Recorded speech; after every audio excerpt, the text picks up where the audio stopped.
Assalamualaikum warahmatullahi wabarakatuh. Perkenalkan, nama saya Sri Mulia. Saya di sini ingin mempresentasikan analisis putusan pengadilan mata kuliah MK Lembaga Keuangan Syariah. Video ini disajikan untuk memenuhi salah satu tugas mata kuliah Lembaga Keuangan Syariah yang dibimbing oleh dosen pengampu Bapak Dr. Irli Ridho Kismawadi SEIMA, Prodi Magister Hukum Ekonomi Syariah. Pada video ini saya menjelaskan secara singkat mengenai analisis putusan pengadilan. Putusan nomor 154K/AG/2023 1 duduk perkara memeriksa perkara perdata agama pada tingkat kasasi telah memutus sebagai berikut. Dalam perkara PT MNC Finance berkedudukan di gedung MNC Finance Center lantai 12 Jalan Kebun Sirih nomor 2127 Jakarta Pusat. Kantor cabang Tangerang berkedudukan di Jalan Raya Bumi Terpong Damai Ruko Sutera Niaga 11 nomor 02 Alam Sutera Kelurahan Pakalongan Kota Tangerang Selatan, yang diwakili oleh Direktur Utama Mahjudin dan Direktur Edwin Andu. Dalam hal ini memberi kuasa kepada Muhammad Nafis SH Litigation Department Head PT MNC Finance dan kawan-kawan berkantor di gedung MNC Financial Center lantai 12 Jalan Kebun Sirih nomor 2127 Kota Jakarta Pusat berdasarkan surat kuasa khusus tanggal 20 Juni 2022 permohonan kasasi. Yuyun Kurniasih bertempat tinggal di Kampung Ciatur RT 013 RW 005 Kelurahan Tapos Kecamatan Tiga Raksa Kabupaten Tangerang. Dalam hal ini memberi kuasa kepada Muhammad Bondan Sugiharto SH dan kawan-kawan para advokat kantor di perumahan Gria Flora Blok C nomor IRT 002 RW.010 Kelurahan Tanah Baru Kecamatan Beji Kota Depok. Berdasarkan surat kuasa khusus tanggal 25 Juli 2021 termohon kasasi sejumlah Rp239.324.000 dengan rincian sebagai berikut. 81 jumlah angsuran yang telah dibayar oleh penggugat 36 sampai bulan atau cicilan Rp4.250.000 sama dengan Rp153.324.000.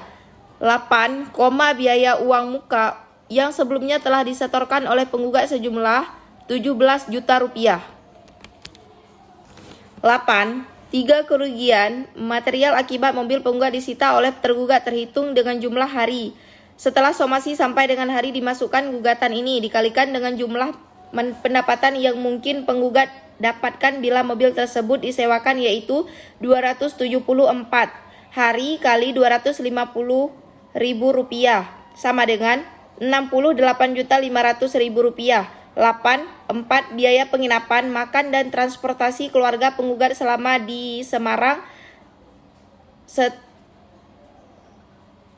setelah mobil dieksekusi paksa oleh tergugat melalui debt collector sejumlah Rp7 juta. 9. Bahwa selain mengalami kerugian material tersebut di atas, penggugat juga menderita ganti rugi imaterial karena keluarga penggugat dipermalukan di muka umum dan lokasi tergugat berusaha mengeksekusi objek sengketa hal mata apabila dinilai dengan uang muka patut dan serta ditetapkan sejumlah Rp150 juta. 10.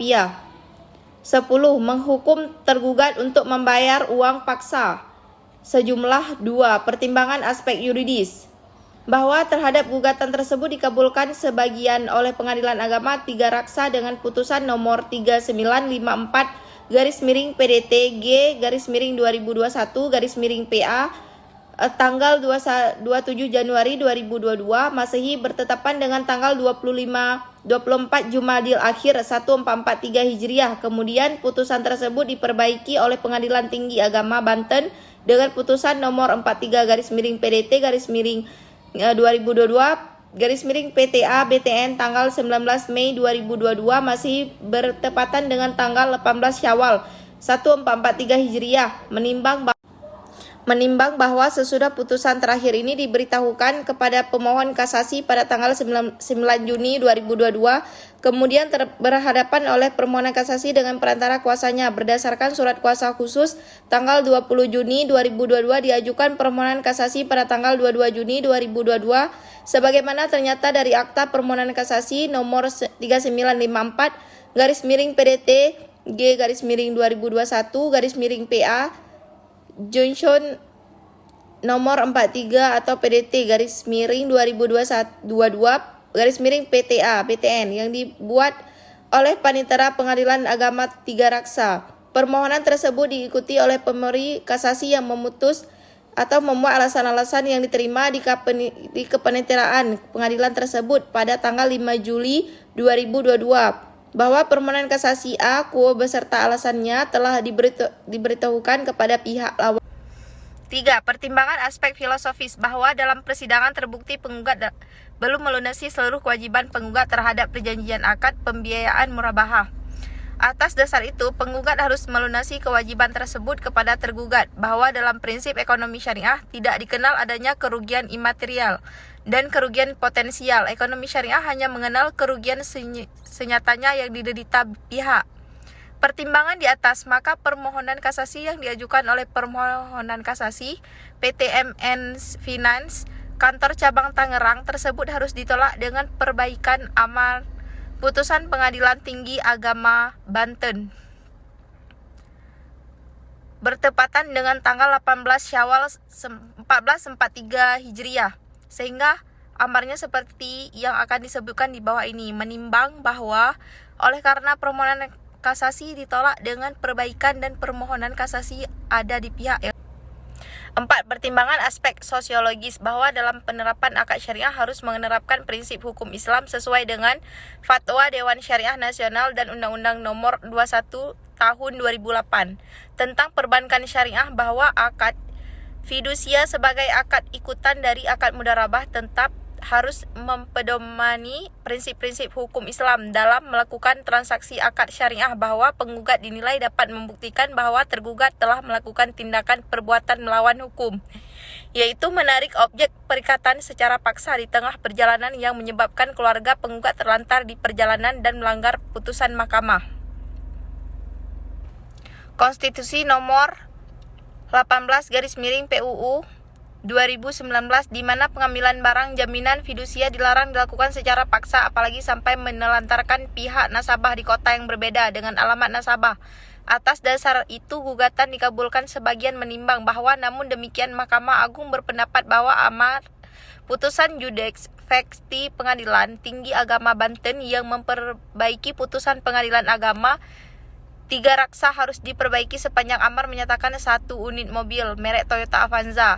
B. Putusan nomor 3954-G/2021-PATGRS 1. Duduk perkara penggugat dalam surat gugatannya bertanggal 12 Agustus 2021 yang berdaftarkan di Kepaniteraan Pengadilan Agama Tiga Raksa dengan nomor 3954-PDTR G/2021 3. Pertimbangan aspek filosofis. Apabila terjadi perselisihan dalam transaksi akad syariah, maka peradilan agama diberi kepercayaan berupa kewenangan absolut untuk menyelesaikan sengketa transaksi syariah. Maksudnya, perkara ekonomi syariah menjadi salah satu kompetensi absolut peradilan agama, tentunya menjaga tantangan baru bagi penegak hukum di lembaga tersebut yang mana dewasa pengadilan agama belum memiliki pengalaman hukum dalam menyelesaikan sengketa dalam bidang ekonomi syariah.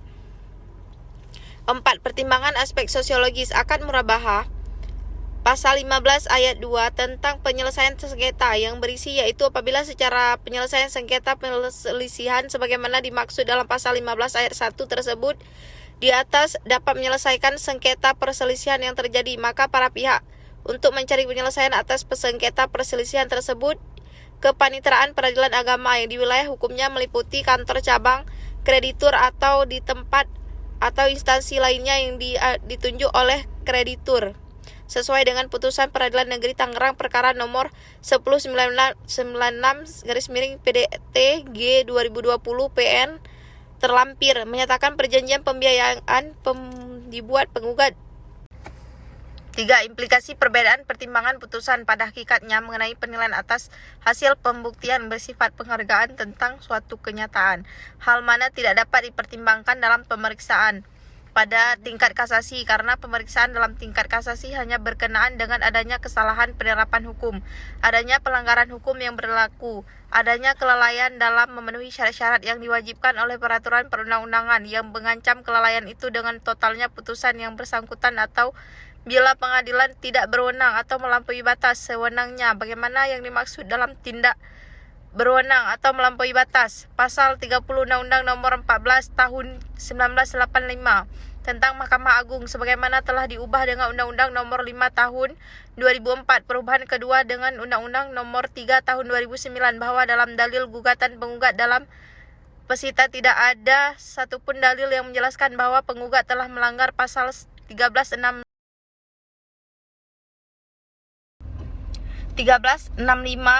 KUHP Perdata, bahwa dalam mendalilkan terjadi suatu PMH harus ada hubungan kasual antara perbuatan dan kerugian, dan untuk memecahkan hubungan kasual antara perbuatan melawan hukum dengan kerugian, Muhammad Yahya Harahap SH dalam bukunya Hukum Acara Perdata tentang Gugatan Persidangan, Penyitaan Pembuktian dan Putusan Pengadilan, penerbit Sinar Grafika Jakarta cetakan ke-6 halaman 449 menyebutkan bahwa suatu gugatan yang dinyatakan absolute label apabila tidak menjelaskan dasar hukum dan kejadian peristiwa yang rasa juga dasar hukumnya jelas tetapi tidak dijelaskan hukumnya dan tidak memenuhi syarat formulir. Terima kasih. Assalamualaikum warahmatullahi wabarakatuh.